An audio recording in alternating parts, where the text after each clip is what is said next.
Welcome to What's Your Sign? I'm Julia Loken. I'm Stevie Goldstein. And I'm the oysters Rockefeller of this podcast. Ooh, I What's- just watched the Oysters Rockefeller Bar Rescue episode, so Ooh, I'm all gross. What is it? Oysters Rockefeller? yes. Oh, they're oysters. They're like baked with usually cheese and herb and maybe some spinach, I think. Yeah. Okay. That's what I saw on Bar They're, Rescue. They're very hearty, Yeah. kind of I don't know. Decadent.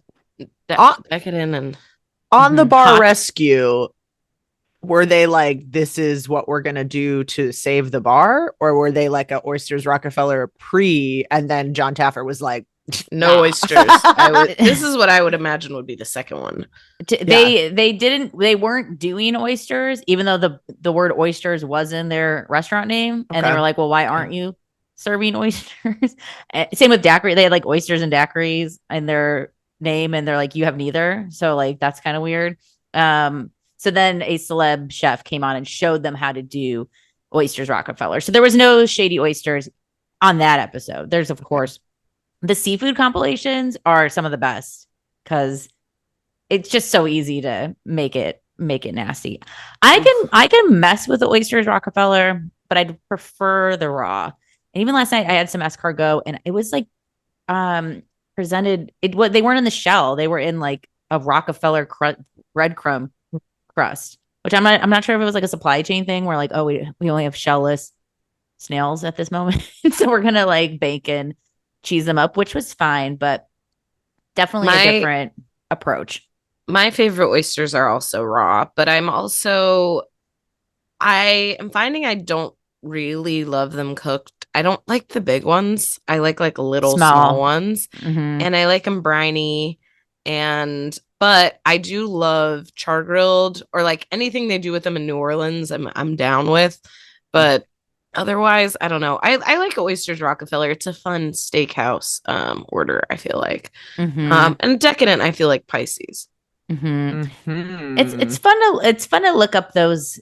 I feel like this happens a lot too because I was also at Musso and Frank's last night. So it's like, you get that like, when was this invented? Like what's the origin story of the Cobb salad? Or I always get the lobster thermidor. Have you guys ever had a lobster thermidor? Oh my god, I love the lobster thermidor. It's an unheard of, like, no one serves. I've only found it at Musso and Frank's. Which, if you don't know, it's an over 100-year-old steakhouse, Hollywood. You've probably seen it in movies. They have little butler looking servers who wear red suits. It's a great time. But I got the lobster thermidor, which is like a baked lobster with like cognac brandy cream. It's just the creamiest lobster you could ever have. But it was from the 1800s. Because a lot of the times you'll be surprised, like these things that sound like old and decadent, and then it's like, no, it was invented in the 50s in Florida. But then sometimes it will be like, no, this is actually from the 1800s and from after a French play. So this chef just whipped this up back there. I love any food, and I feel like oysters Rockefeller is one too, where we're stuffing it back into the thing it came from. A lobster thermidor goes back into the shell. Grill it, bring it back in, creamify it, bake it. It's a double baked potato version seafood. Yum. Oh, we should go to a I am too. That's why I'm also hungry. We should go to a shuck your own oyster place or something. I've never had cool. oysters. What? I feel like I bring this up every time where I'm like, and it's like not the season. It's like not one that I know enough about to go on my own, but I trust the palates of those who like them, and I am certainly not opposed to trying them. You just know my eating stuff. Capricorn. Yeah, we'll take you. We'll hold our hands. We will go. I've been to one shuck your own place in Washington, but I believe there's some in like Ventura and Santa Barbara. So There's also a really cool. Sorry, my dog's losing it. Can you pick it from the top? There's also a really cool, just not shuck your own, but like seafood tower oyster spot that I know that is really, really fun that we can go to. Oh, a tower. Okay. Oh, a tower. I love a tower. There's this, I think, is it Rachel Antonoff? Yes. There's this dress I've been dying. I don't know if you know this designer, but Rachel Antonoff has these like seafood tower dresses and like mock turtlenecks and like also dresses that were like have like sardines and stuff. It's just very like Euro seaside. Oh God, I got to get to the south of France. But if anyone like wants to like give me their seafood tower dress, is this a Italian tablecloth seafood tower? Yes, it's like blue. It's like a blue and white checker dress, and then there's also this like mock. I might get the mock turtleneck because the seafood tower dress has been sold out for a long time. But then there's also, I just chatted the group, like the seafood tower turtleneck thing. Anyways, it's just real cute and very, very fitting for the Pisces sign. We need to go on like a Cancer moon, and really dig into our shell. I love it, and it does make you horny. I think that oysters actually do make you horny, and most of the time I think oysters, because I had to bring my husband onto oysters. He was a late bloomer with it, and I think because the idea is like, well, if you're not going to get full, like there's this like, this is not a value.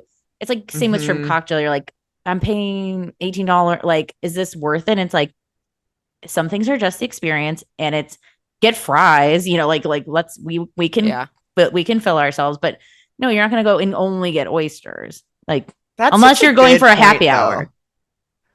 That is a good point about distinguishing between like the experience and getting like how are we deciding the value of the meal? Is it the delicacy and the experience and the in season, this is a moment, which is also very like Piscean to me, mutable, or versus like, are we trying to get full? And I think that is hard to weigh out sometimes. Like oysters to me don't satiate. I could probably enter an oyster eating contest and probably I'd be afraid to see how many I could knock back. Also, are you a mignonette girl, Lisa, or what's your topping? Do you just do raw, just lemon? I'll do a mignonette. I love the horseradish. I love the just like raw horseradish, maybe a little hot sauce, a lot of lemon. Lemon and all. Yeah, lemon, all of them. But I'm never gonna like turn down trying a miso thing with it, or like different places do different things, and so I like to and I always just come back to my classic horseradish, but it's fun too. I feel like getting the different styles and the different sizes and stuff. I love tastings. Like that's something I really enjoy doing, is wine tasting. And like at work we do thirsty games, which is this thing where you drink a beer and you have to say what beer it is without obviously knowing what it is. So those kind of things are really fun to me. And obviously oysters, it's such a potent thing that I feel like it's difficult to tell the difference. But once somebody tells you like, this one's sweet, this one's briny, this one's this, or like the large ones are like this, or the small ones are like this, then you can kind of start to be like, okay, I get it. I get this. This one goes with this. I like to try this. Yeah, you realize what regions you like too. Like I'm like a Baja and British Columbia girl is what I'm realizing as I taste around the oyster zones. Did we talk about this? About oysters being vegan? Like no. There's like an argument that some vegans make, like they don't, obviously vegans don't eat any animal product, butter or anything, but there's like this, like oysters are closer to like plant matter than animal matter. Like I've heard some weak argument and like maybe talked about like for 4 seconds, maybe drunk at a party, but this idea that oysters are vegan. I mean, I can't imagine that is true. But and also I'm like briefly clicking and seeing like, there's many people asking that question. So I'm not sure if anyone ever heard that.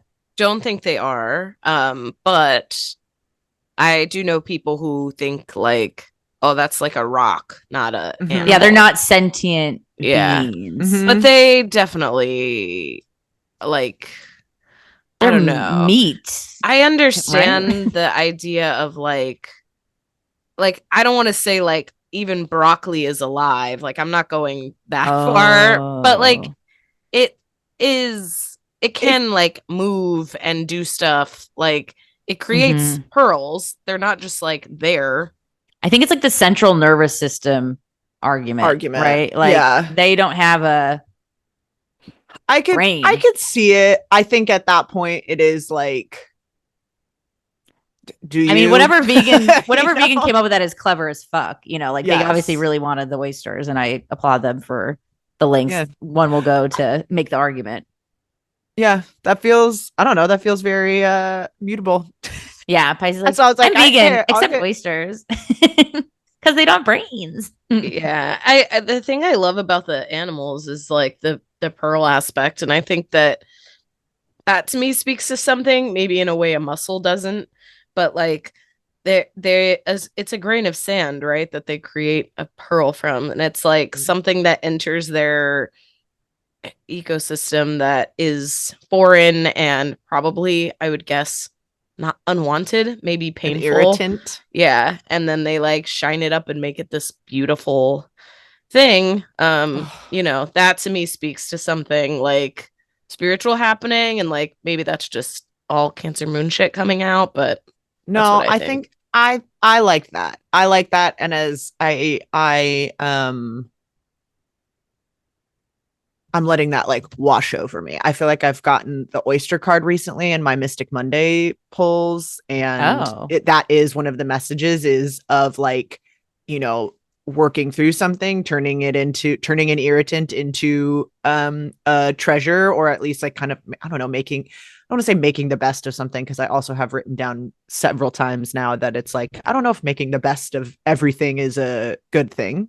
But certainly those things that we, you know, to open up your whole shell, to me feels more intrusive and destructive than to integrate around a single grain of sand that has entered to go into that thing. And I think that like not throwing the baby out with the bathwater and going like, what can we do with it? Having a use for irritants, I think also is very this Pisces season as well. I also find, you know, pearls are not the most, especially like the freshwater ones and stuff, they're not the most like sought after, most rare, like, you know, they're not the blood diamond, they're not the like super rare gemstones and stuff like that. They are more commonly found. And so I find that it isn't really about like making the best of, you know, it's making your best, doing your best, making something beautiful out of something. It doesn't have to be the most precious piece of art, the Mona Lisa or like Chagall or whatever you're into, but you know, today's drawing, you know. Wonderful. I love that. It makes me think of the mushroom fair that I just went to too. I want to hear about the mushroom fair. The mushroom fair was, first of all, what a scene. It was bumping. It was the hottest ticket in Los Angeles. Like, I couldn't believe how many people were there. Saw some celebs. I never see celebs in LA. I'm like, okay, they are out at the mushroom fair. And if the LA Mycological Society is listening, hi, former member, maybe I'll sign up again this year. And actually I would like to, because I'd like to go on, I'd really like to do nature inspired outings for the rest of my life, but also for this, like going on the forays with the, you know, I know there's like a SoCal forage women's group and all that. And it was fun talking to other foragers who are like, you forage? I'm like, well, I have a little bit, you know, and then I'd show them the picture. They're like, that's great. And, you know, but it was at the Botanic Garden. I will say it was so many people for such a small space. It was a little like, I don't think they knew how many people were going to come. It was maybe set up for like a few hundred. There was totally thousands of people. Like, it was parking. You had to like park on like the lawn. Like, they're like trying to figure out where to get people to park, because it was like at capacity. Anywho, logistics a little tough, but it was cool. I feel like we need to like vent. It's just a community I want to get down with and like vent. I love everyone's outfits. Everyone's wearing great hats and overalls. Like, the looks were great. I know I talked to you a bit in person about it, Julia, but a lot of the demonstrations, because I think Steve asked me, he was like, oh, is it about eating them or like, you know, the food or the psychedelics? Not psychedelic based. I'm sure there is times where it will be. But it was really about just like the science. It was something interesting that they shared was and there's thousands, maybe hundreds of thousands of different types of mushrooms. They all have a poisonous lookalike. which is pretty fascinating. Like they all have something that is a deadly duplicate.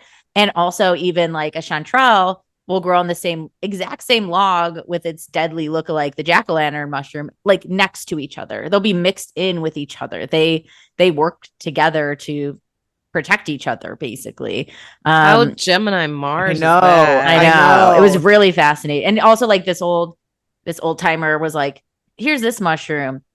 Here's this mushroom. Which one do you think's like not poisonous? And be like, that one. He's like, they're both poisonous. Like they're both this. Like, and because I think it was a good reminder too, especially since foraging has really boomed, especially in the pandemic. People have the time or they're working from home, so they'll pop out, or they just want to find their own food. It was a good reminder of like, your app that scans it is not the only source, and you should probably consult experts. And there's people who've been doing this like a long time. I'm sure it's similar to how the astrology community feels. Like there's some old timers there who are like, you guys, like, you gotta I don't know. It was just like, it was nice to hear the elders sort of speak on mushroom knowledge. And then it was just cool, like setup displays of like, there's like, I'm just holding big mushrooms and like looking at stuff. There's ones that like smell like candy. There's some that smell like cleaning products. Like there was this one called like the Clorox mushroom. It like smells like bleach, which is wild. Whoa. I had good chaga chocolate, good chaga salt. So there was like some food things. Wanted some merch, but I didn't find anything that was my style. I need to go back. And yeah, it was just a cute, nerdy event. And mushrooms rock. I'm very into them. And I think just there was a bioluminescent display, but it was like in a classroom and 700 people were in line. And I was like, I guess I won't see the glow in the dark mushrooms, but that's okay. Next year. Botanic garden, next year. And that botanic garden was really sick. And like just like 87 acres, like kind of near Torrance in South Palos Verdes. So it was like beautiful. And it was just like a nice, I that weekend, I also went to P22's funeral, and I maybe it's because of the Leo full moon weekend, to give a peek of when we're recording, still in Aquarius season. But I was like, I went to like 2 very family friendly events. Like it was like, there was a lot of, I think me and Pop were like, this is for babies, but sometimes it's kind of nice to go to events that are for babies. Yeah, I love that. We're babies. I think, especially in conjunction with like the Pisces season episode, because I think something for babies is really like for everyone. Yes, that's what exactly. It's hard to like say I want to do stuff for babies. So like they say it's for everyone. But like as we get older, like we don't have school. We don't get to talk to our elders and learn and be Science educated. fair. And we don't. And so we need those things. We need refreshers on them. We need reminders of them. We don't have to do it every day, but it's like that cycle thing of like getting older and being reminded of the things that you used to do when you were young and all of that. Mm-hmm. Yeah. Even like P22's fest, like, they had this elementary school come out from Westlake, and the kids were passing them, like being like, P22 taught me that even though you can live somewhere that's hard, you can make it happen and your neighbors care about you. And I'm like, oh, like just cry. Like, oh my God. One kid was like, P22 taught me. And also, by the way, if you don't know who P22 is, it's the famous mountain lion that crossed 2 fucking freeways in 2012 and lived in Griffith Park, which is our big city park here. He shouldn't have lived there. Like it was a weird phenomenon, but he lived there for a decade, and everybody in Los Angeles loved him so much. And the unofficial mayor of LA, LA's loneliest bachelor. And he unfortunately had to be euthanized because he had like mange and disorders and been hit by a car a few times because he would come into the neighborhoods not too far from where we all live. So, but now they are working on a huge wildlife crossing bridge in Agora Hills so that the Santa Monica mountain lions can roam and spread their territory. And also working on, it was just a good reminder too of like, I was just having like a very environmentalist, girl weekend where I was like feeling like, what's that girl in Babysitter's Club who's like the environmentalist girl? I don't know.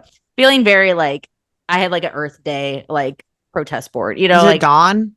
I think it is Dawn. I think it is Dawn. I was like, it feels like Dawn. I was feeling very Dawn all weekend of just like, like, or like Cher and Clueless. We got to save the mountain lions. Like, and we need to grow and respect the mushroom and these territories and not overpick. And also that's the other thing with mushrooms too, is like, you shouldn't take the entire fruiting body. Yeah. You cut off a bit and save it, and you use what you want to use.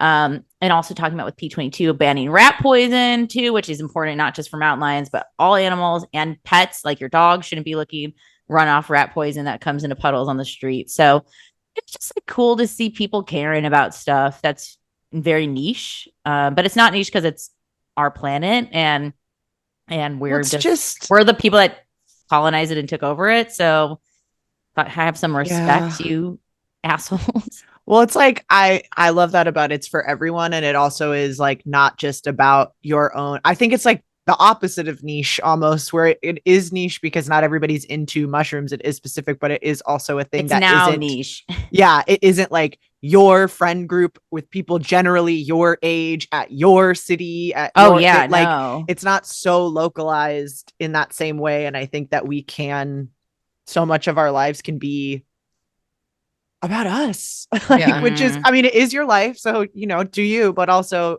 the awareness that it's all of it. Yeah. Getting out of your bubble, I think, is always a good reminder. And even at the mushroom fair, was like, wow, Adam Schiff came out, and there's people like jumping up and down applauding him. Like, not my cup of tea. Interesting.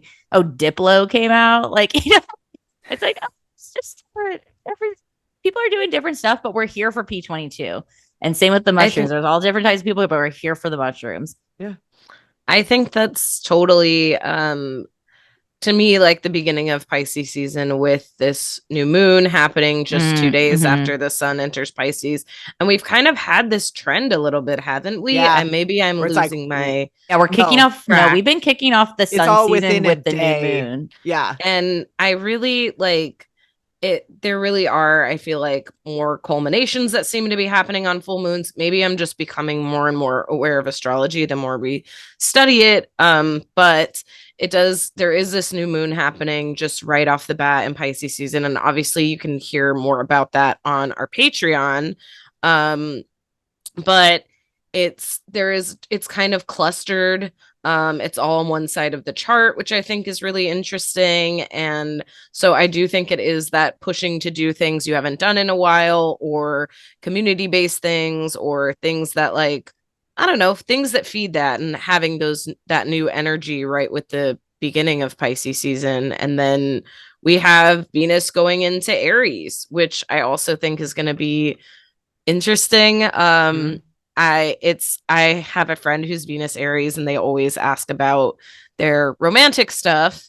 And when people ask about romantic stuff, I tend to look at their Venus signs, and I always ask like how they feel about themselves, and it's never an answer.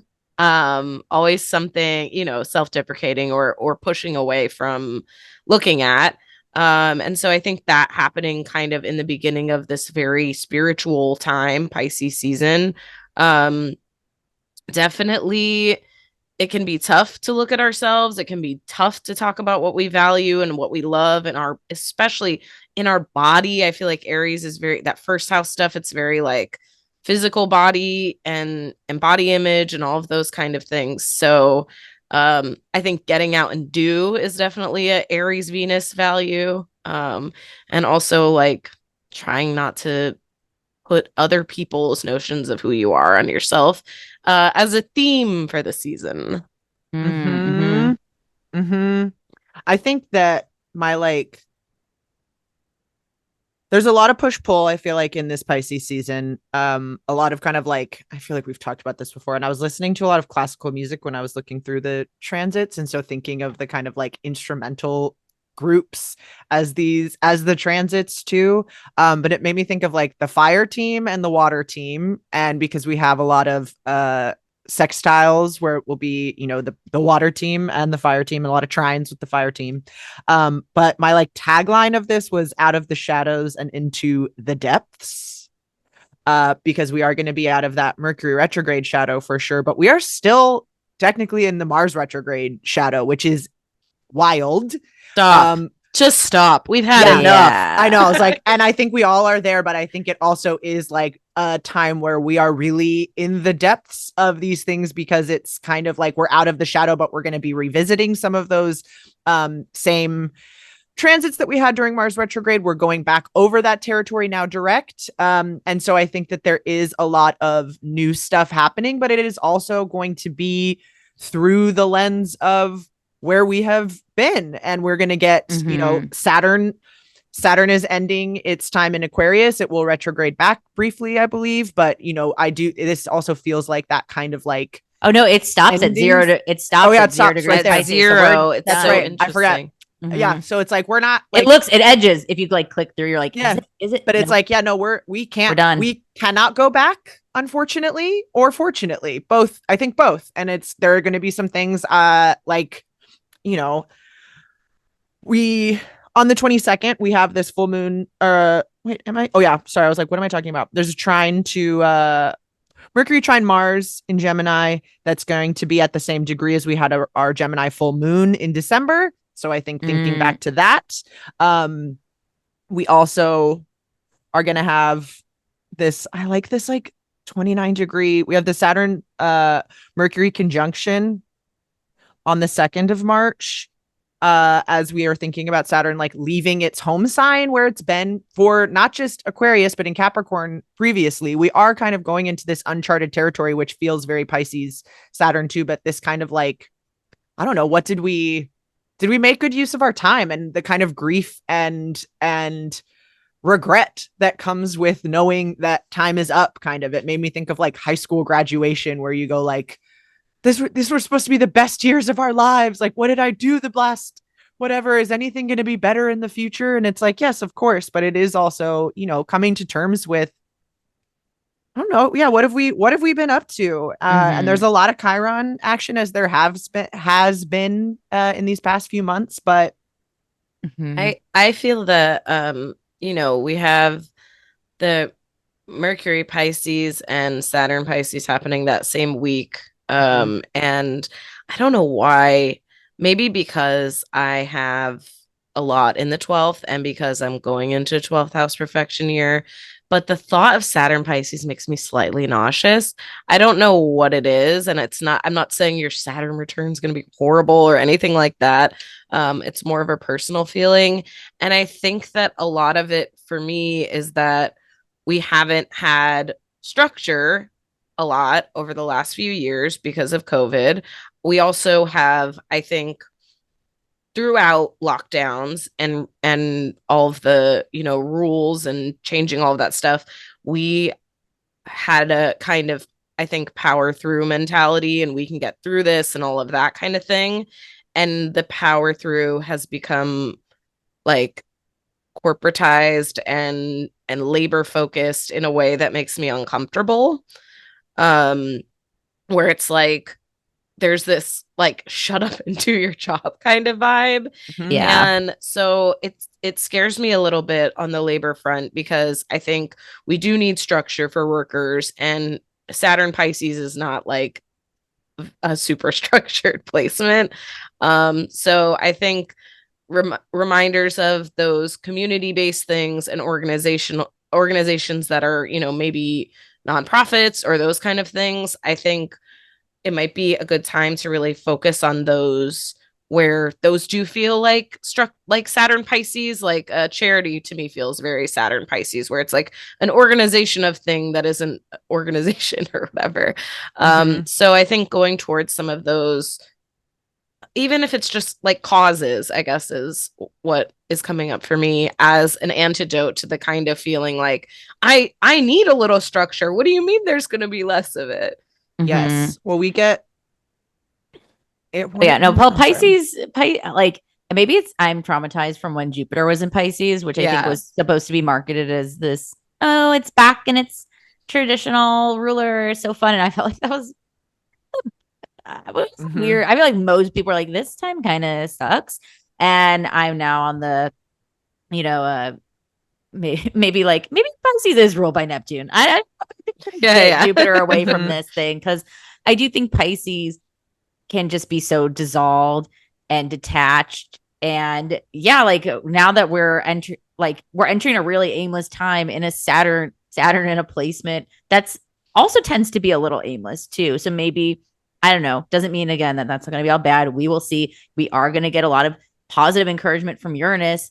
So maybe that is like, I don't know. I just saw a news article like California is going to maybe start producing its own insulin to like cut the cost. Like maybe it is finding like clever, soul fulfilling workarounds to the structures that have been so permanent. It's like, well, what if we dissolved it and made a new structure? So I think we'll see both. I think it's going to feel very lawless and unruly, and then also very inventive and smart. And also, I think people don't want to work for places that make them feel bad.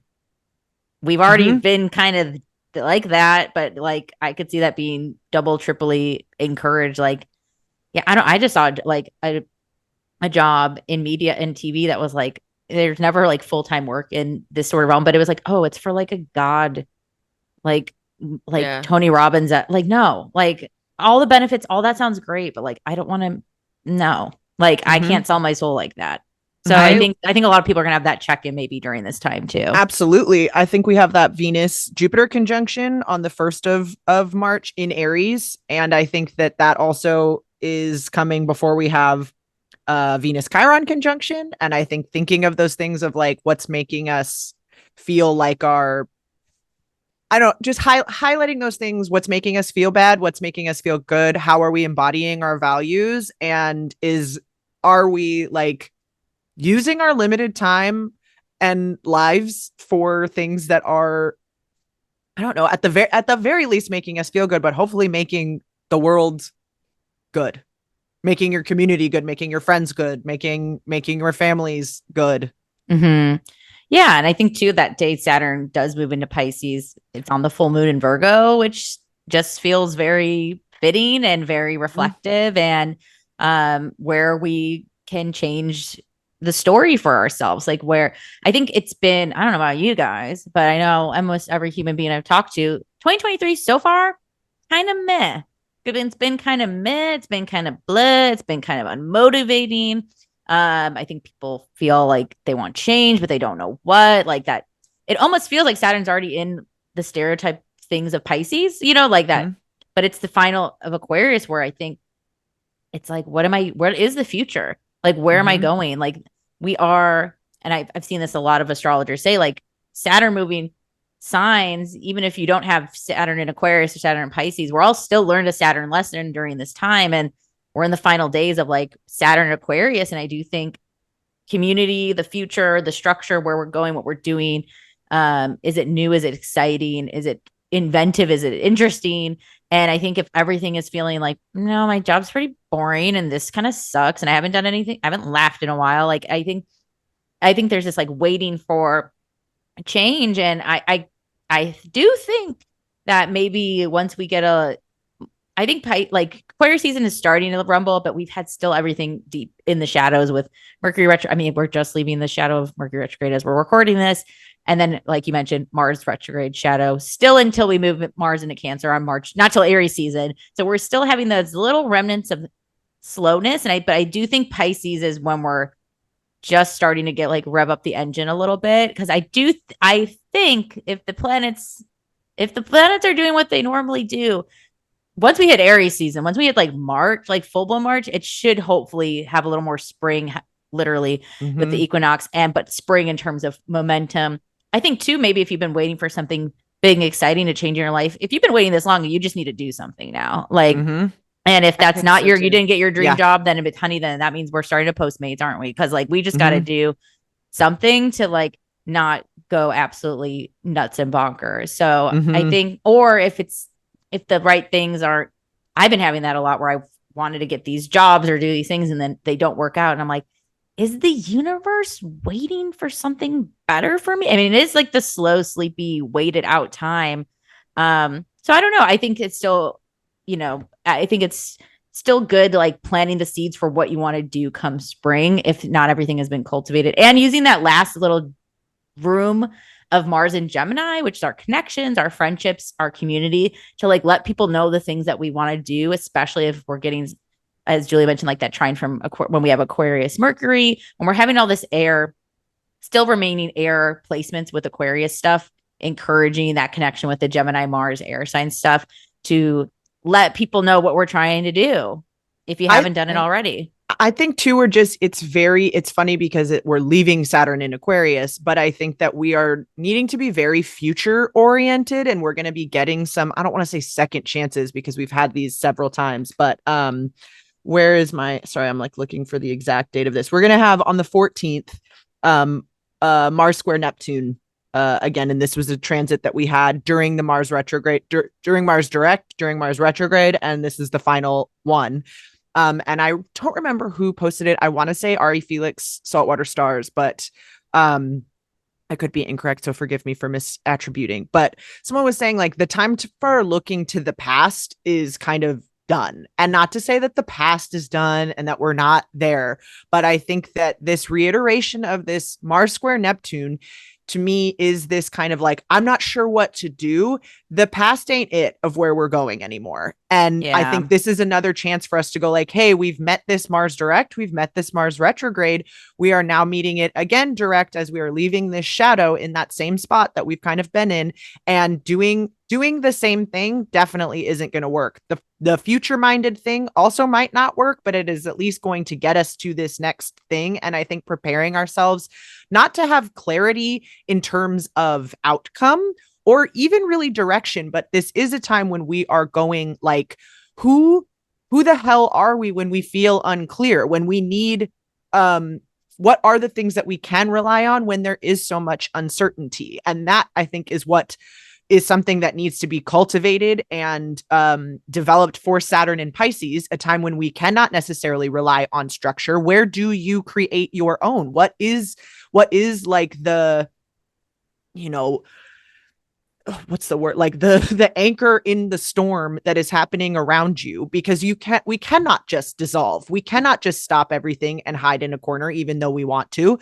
We do need to draw on our reserves and know that we are all in process of making a new world, not like it's all new or whatever, but in process of making a future. How are we moving forward and doing these things? We've just come from unprecedented times. Take a shot. We're throwback term that are likely to not come again in the same way. And so we can't use that as data points anymore for how the future is going to be, but we also are getting to decide how that future is going to be. And so what depths do we need to plumb in ourselves in order to feel ready to like move forward and start creating new things? What are we relying on and what needs to go? Well, I think there is a putting to rest here in this Pisces season too. And I know I started out by saying like it starts out with new and all of that, but I do find that Saturn entering Pisces, that full moon, I think there is, and maybe this is like something that we have to do on our own because it doesn't seem the government or like people are doing it, but a putting to rest of some of the COVID fear and like the people that we've lost and all of those things in whatever spiritual way like feels comfortable to you. And I'm not saying that COVID doesn't exist anymore or anything like that. I know that it's still raging actually. Have you seen the new like infomercials? Sorry to interrupt. The new like there's like this infomercial I saw because I was watching like TV with commercials. I think it was the Bar Rescue channel that plays nonstop Bar Rescue, but it was like fight it, or test it, check it, beat it, COVID. Like it's almost like, insert any new medical thing. But I was like, we don't know the long-term effects, but okay. Like, I guess it's cutified now. And like, just test it. It's like test it, check it, beat it was like the thing. Beat it. Like I felt like the language, obviously there's tons of market research, I'm sure, that went into like, what will make people feel safe. And it was test it, check it, beat it. I'm like, beat it. The flu, it's usually we had our chance to beat it. Yeah. When also like the other illnesses will usually only take you out for a day or two. COVID, I'm sorry if anyone here has had it. It's not a 1 or 2 day thing ever. Even if you have the best case circumstance, you feel fucked up for weeks and your work doesn't give a fucking shit no more. So, and if they did even to begin with. So anyways, I think some micro rant of like, the normalization of where we're at. I do think that like with that stuff,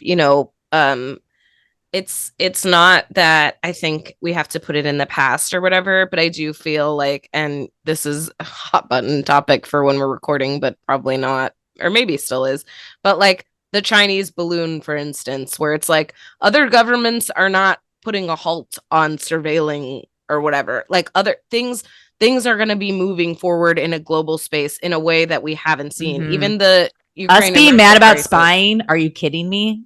Like, I'm sorry, as the United States, it's like, but also like that is coming back into focus, and conflict in other nations and stuff coming back into focus, where I think for a few years we were working on in a more peaceful way with each other on health stuff, and that is not happening now. And so I think there are going to be other things that come into focus. I'm not saying like, oh, prepare for war or whatever, but like there are going to be other things that come into focus where we are going to have to lay to rest some of those ideals we held for throughout the pandemic, and some of the things that slowed us down and all of those kind of things, because other circumstances are going to arise.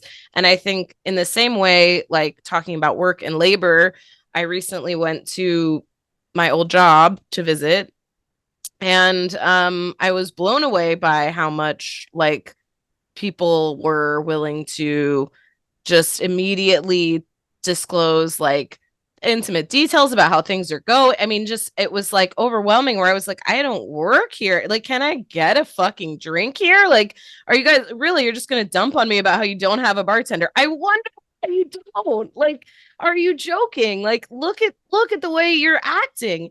And also at the same time finding my footing in the more ninth house spaces of like things I want to pursue, things I want to try to do, and feeling fulfilled in those things and feeling able to do them, even though I don't get paid to do them.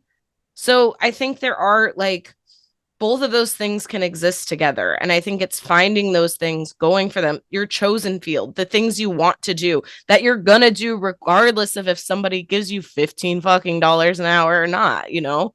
Some passions. Yes. Well, I think that we see that feeding. Too.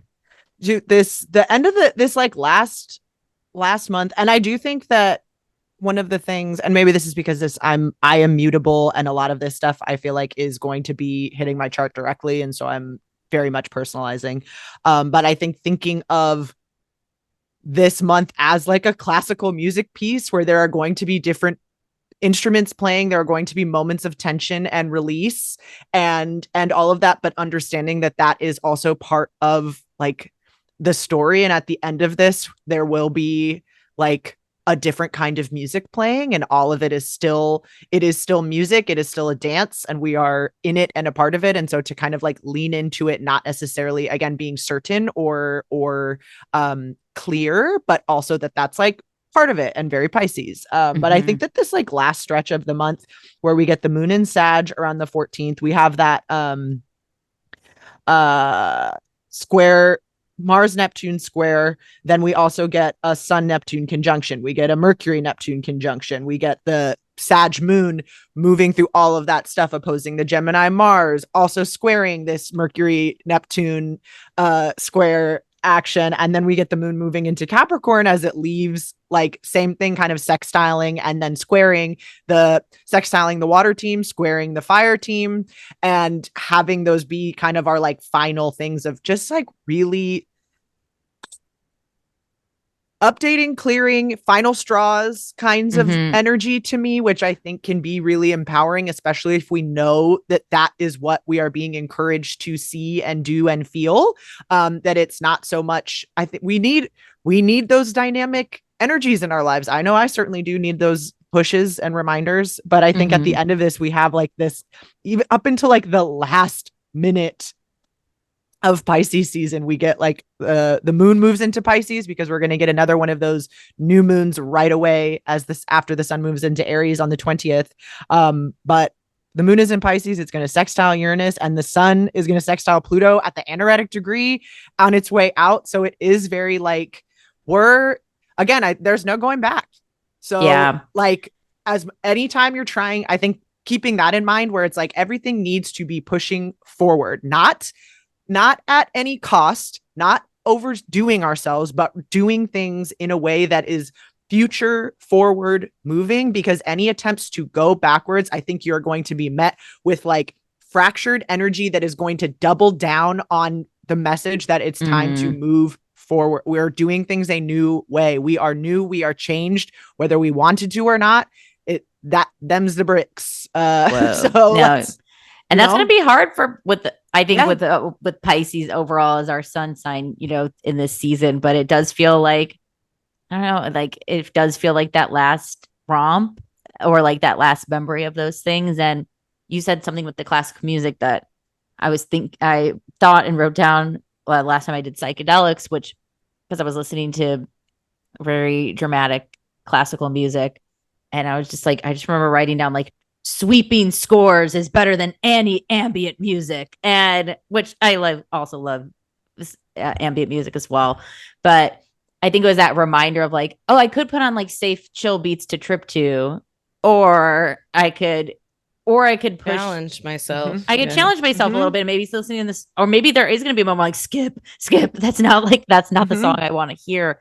But God, like I think I wrote about this in my newsletter, but too, like, I feel like this coming season feels like a pulse check. Like, what is actually getting your heart rate elevated in an excitement way? What things are just fucking boring and over? And even, we've seen this with our pod, like 2018 stylistically is very different than 2023. They are getting further and further away. And I think even with like social, take a shot, social media, like how much we want to share, how much we want to post, like in what realms that we do this. Like, I don't know. I could see maybe a return to different. We're like talking about like Facebook. We're like, will Facebook have a comeback? Like we were just joking around, but maybe. Like I do think the systems in which we're engaging in our world are up for review and up for adaptation and adjustment. Who's profiting from us continue like in this endless cycle? What are we getting out of it? Not in a like, pay it, whatever, but it is the like, what are you getting? How is this adding? And what is happening? Like, what is this allowing to happen? And what, like, when we come out of the social media K-hole, what is the physical world around you? And what do we like? Pisces, it's up to you to be a part of something. It's this Pisces.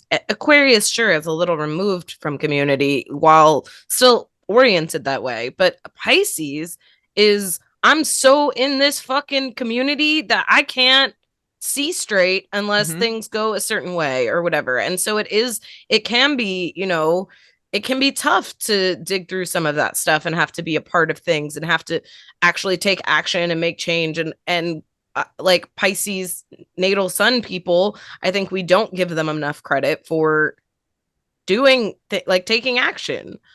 I think one last thing too is there are these just like glimmers of hope. I'm just remembering that on the 16th, again, this Pisces outro, when the music starts to kind of change, I think into spring, into this Aries new year starts the 20th. Venus moves into Taurus and we get our first like Saturn aspect with this, and we get a Venus sextile Saturn, which makes me think of Venus and Uranus conjoining at some point in this Venus cycle, and how we are, I think that to me is like a hopeful, we're going to embody some change and see some of this work that we've been doing again, even if it's not, we might not like how that is, but some sort of kind of like tangible something there. So I think like keeping the faith, keeping your nose down and focusing on the work, even when it's hard, and knowing that there is relief from that tension if we are willing to sit with it and stay with it, and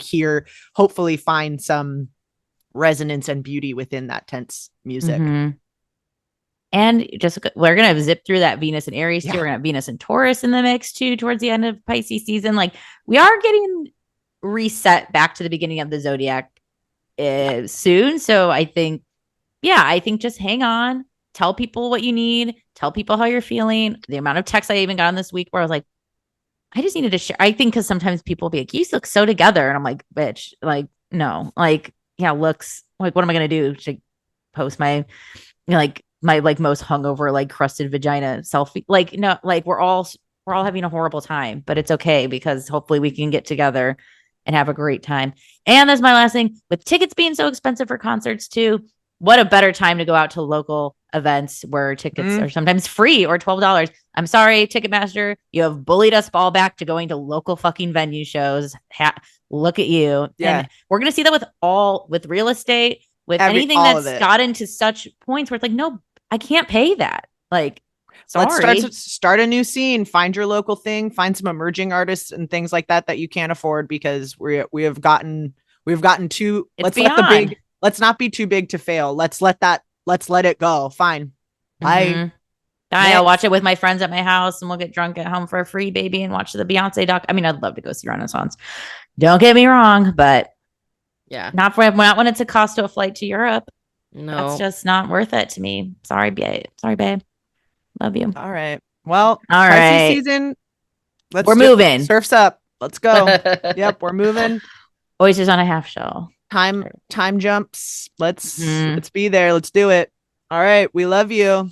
We'll see you next time. Bye. Bye.